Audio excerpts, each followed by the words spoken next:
Welcome back, everybody, to CrimePod Castle.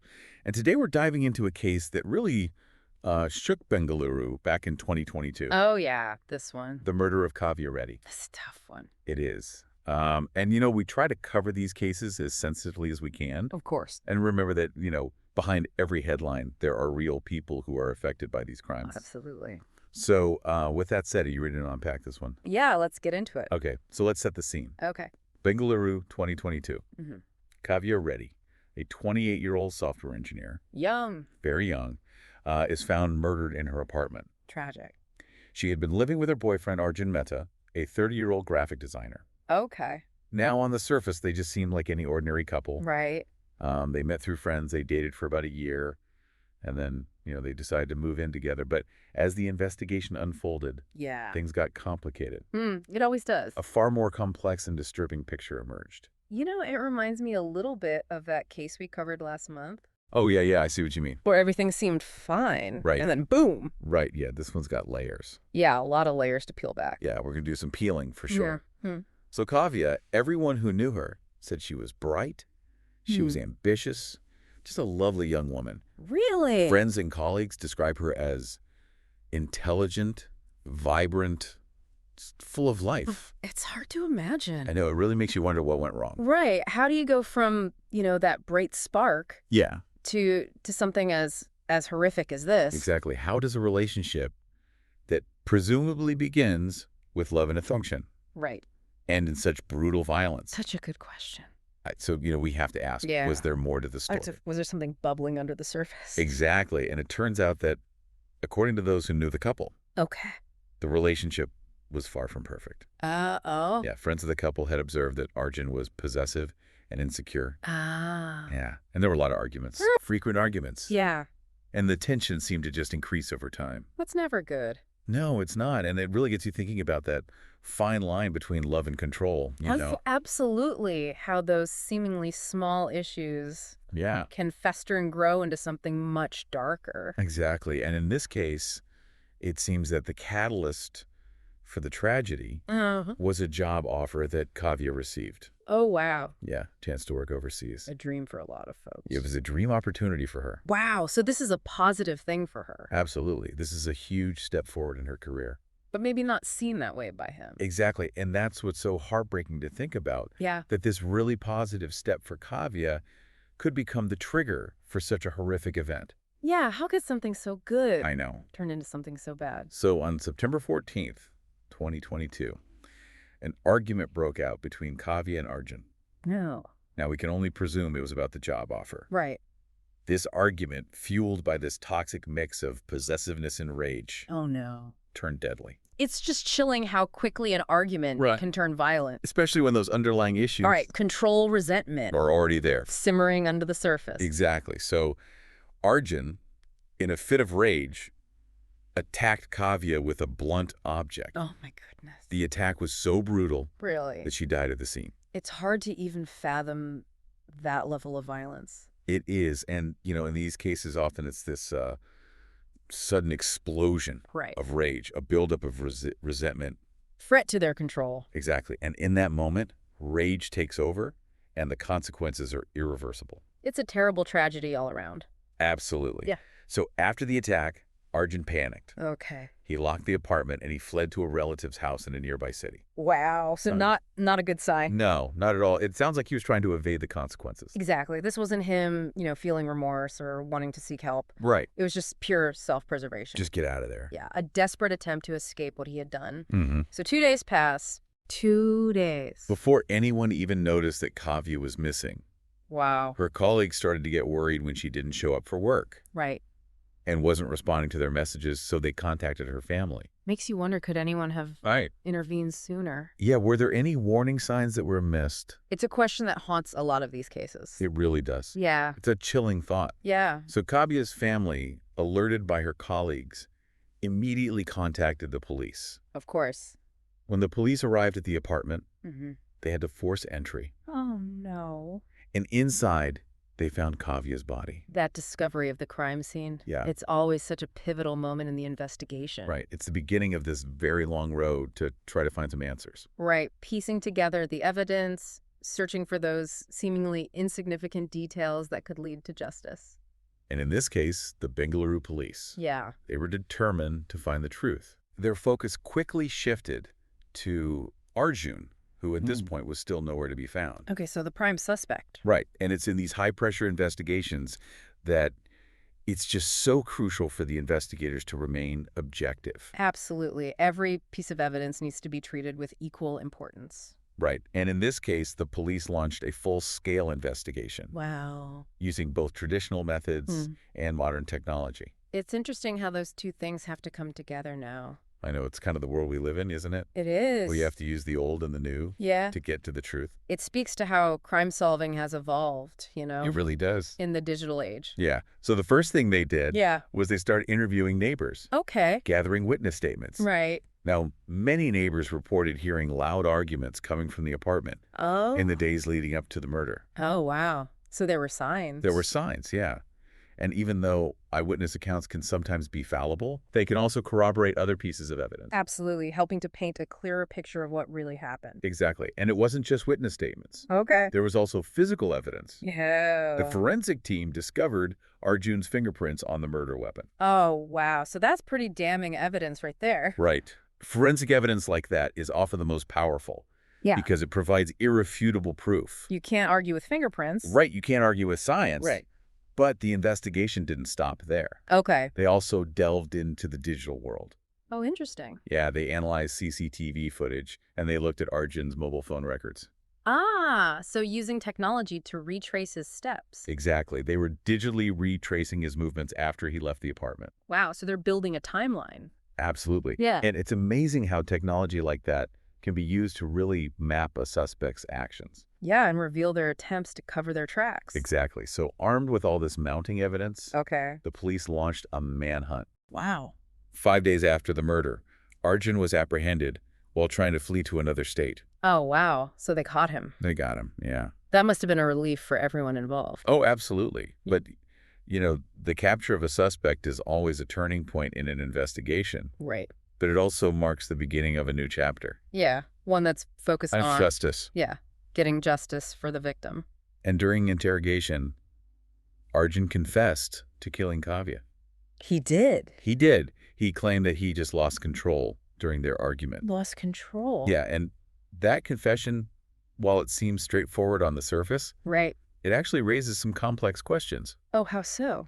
About intent premeditation. Okay. And the legal definition of losing control. Right, because it's one thing to say you lost control, but does that actually hold up in court? It's a crucial piece of the puzzle, but it doesn't necessarily provide all the answers. No, it just opens up a whole new can of worms. Exactly. Yeah. So the trial for Kavya's murder began in early 2023. Now, the case, fueled by its brutality, right, and this ongoing debate in India about live-in relationships, gripped the nation's attention. So it became a much bigger conversation. It became this lightning rod for discussions about domestic violence, about gender roles. The complexities of modern relationships. Exactly. It really forced people to confront these uncomfortable truths. Yeah. About relationships, about the vulnerabilities that people face. Especially those who choose to live outside traditional societal norms. Exactly. And the trial itself became a platform to examine not just the specifics of the crime, right, but also the broader societal context in which it occurred. So much more than just a murder trial. It was a huge societal moment. Yeah. Now, the prosecution in this case built a very strong case, arguing that the murder was premeditated. Premeditated, wow. And this is where this concept of premeditation becomes so crucial, because it means that the prosecution have to prove. Yeah, that it was planned. It wasn't just a spur-of-the-moment crime of passion. Yeah. They had to show that it was planned in advance. That's a high bar. It is a high bar, and to do that, they presented a lot of evidence. Okay. They pointed to Arjun's controlling behavior. Right. His resentment toward Kavya's independence. Okay. They brought up the forensic evidence. The fingerprints. And, of course, his confession. Right, so they're building this case piece by piece. Exactly like a puzzle. Yeah. Each piece of evidence on its own might not be enough. Right. But together. Together, they create a very compelling narrative. Wow. Now, the defense, of course, painted a different picture. They always do. They argued that the murder was a crime of passion. Okay. A tragic consequence of emotional distress. Right. And just this momentary loss of control. Yeah, the classic crime of passion defense. And they pushed for a reduced sentence. Okay. Because Arjun had no prior criminal record. No prior history of violence or anything like that. Right, and this is where things get really tricky. Because it brings up this question of how much weight should we give to a defendant's past? Right. Can a clean record really mitigate the severity of a present crime? It's a tough question. That's a very tough question, Yeah. and there are no easy answers. No, and that's what makes these trials so fascinating. Right. Because you have these legal arguments, the evidence, the human drama, Yeah. and it all comes together in this courtroom. Exactly, and the trial itself was a very tense battle. I bet. Both sides presented compelling arguments. I can only imagine. So the tension in the courtroom was palpable as everyone awaited the verdict. Oh, yeah, everyone waiting with bated breath. And in mid-2023, the verdict was delivered. Okay. Arjun Mehta was found guilty of murder Wow. and sentenced to life imprisonment. Life in prison. The court's decision really emphasized the need for accountability and justice in cases of domestic violence. Absolutely sending a strong message. A strong message, but it's a bittersweet victory. Yeah, justice was served. But at a profound cost. Yeah, a young life was lost. And no verdict can ever truly heal the pain and loss suffered by Kavya's loved ones. That's so true. The Bengaluru Live-In Partner Murder case is a tragic reminder of how love can turn deadly. It really is. It reveals the devastating consequences of possessiveness, insecurity, and unchecked rage. Such important lessons to take away from this case.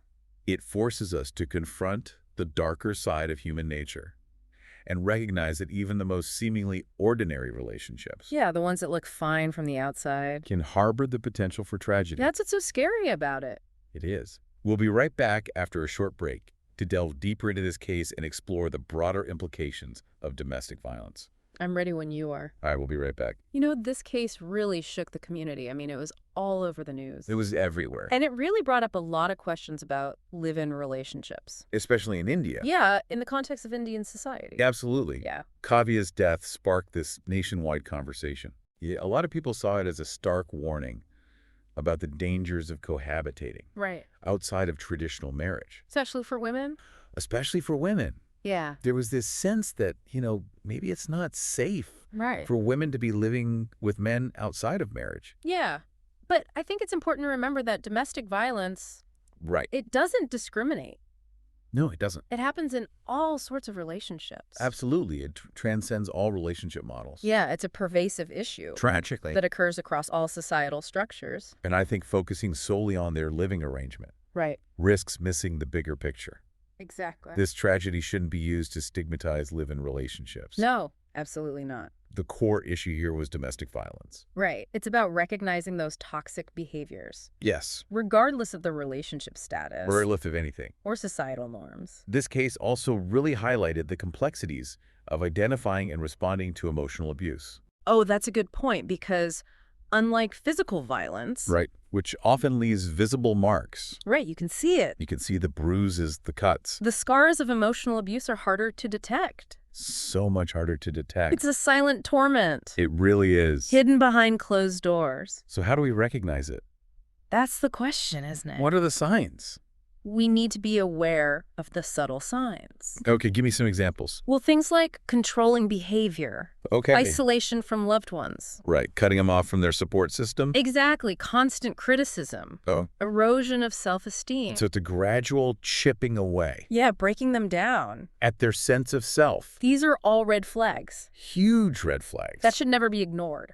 And it's not just about recognizing these signs in others' relationships. Right. It's about being aware of these dynamics in our own lives. Absolutely. We need to ask ourselves tough questions. Like what? Like, are we compromising our values? Okay. Are we accepting behavior that diminishes us? Those are tough questions. They are, but they're important ones. We need to remember Yeah. that we deserve respect Absolutely. and we have the right to make our own choices Without fear. without coercion. No one should have to sacrifice their safety or autonomy for love. That's such an important message. It is. One thing that really strikes me about this case Yeah. is the incredible courage that Kavya's family has displayed. They've been through so much. They have, and they've spoken publicly. Wow. Advocating for justice for their daughter. That's amazing. And raising awareness about the dangers of toxic relationships. Turning their grief into action. Exactly. Their strength is truly inspiring. It is. And by sharing their story, they're not only honoring Kavya's memory,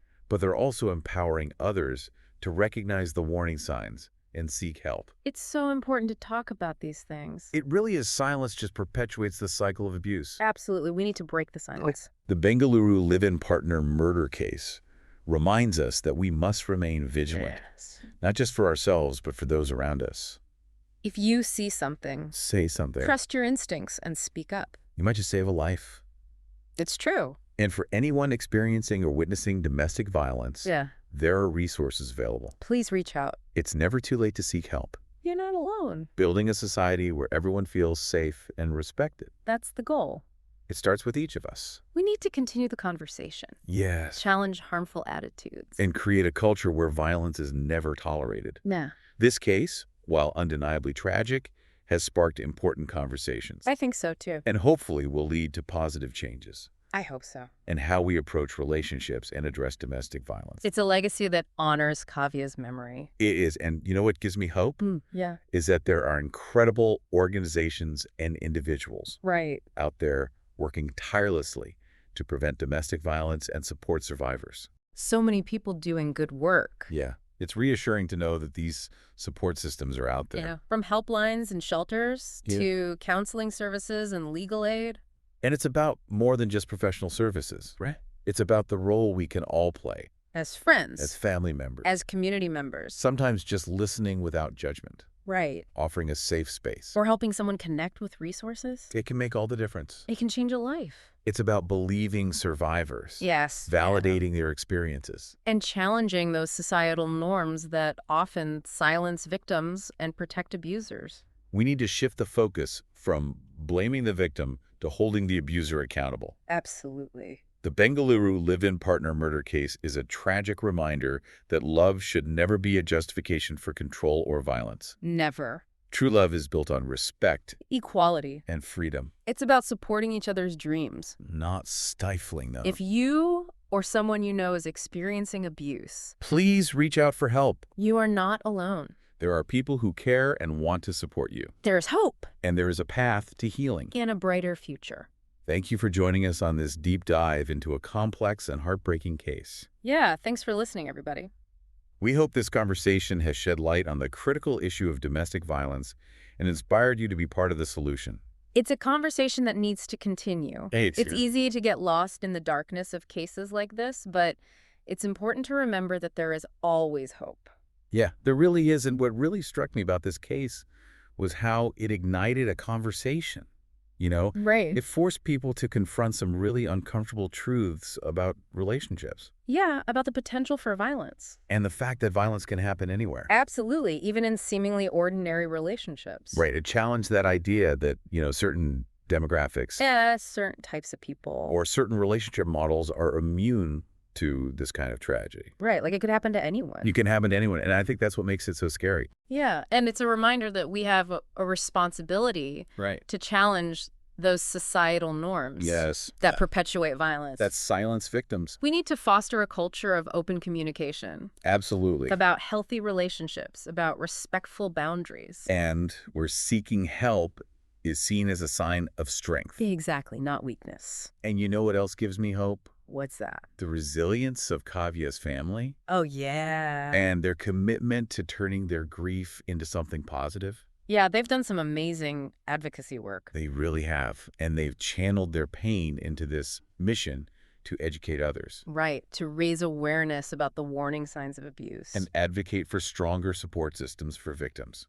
Their story is so powerful. It really is, and it reminds us that we're not alone in this fight. There are so many people out there. Dedicated to preventing violence and supporting survivors. Incredible organizations and individuals. From helplines and shelters to counseling services and legal aid. It's amazing all the resources that are available. It really is. And it's not just about those professional services, though. Right. It's about the support we can offer each other. Yeah, as friends, family members, community members. Sometimes just listening without judgment.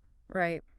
Just being there for someone. Offering a safe space. Helping someone connect with resources. It can make a world of difference. Absolutely. Even the smallest act of kindness can change a life. It's about believing survivors. Validating their experience. Challenging those societal norms. That silent victim. That protect abusers. We need to shift that focus. Yes. From blaming the victim to holding the abuser accountable. It's the only way things will change. The Bengaluru Live-In Partner Murder case is a sobering reminder. It is. Of the dark realities of domestic violence. But it also underscores the potential for healing, for change, for hope. And that's what we need to hold on to. Absolutely. This deep dive has been heartbreaking. It has. But it's also highlighted the importance of awareness, prevention, and support. And if you or someone you know is experiencing abuse, please remember, you are not alone. There are people who care and resources available to help. Thank you for joining us for this difficult but important conversation. We appreciate you listening. And if you'd like to delve deeper into other true crime stories, be sure to follow and subscribe to CrimePod Castle and our YouTube channel for more in-depth investigations and insightful discussions. We'll see you next time. Until then, stay safe and be kind to one another.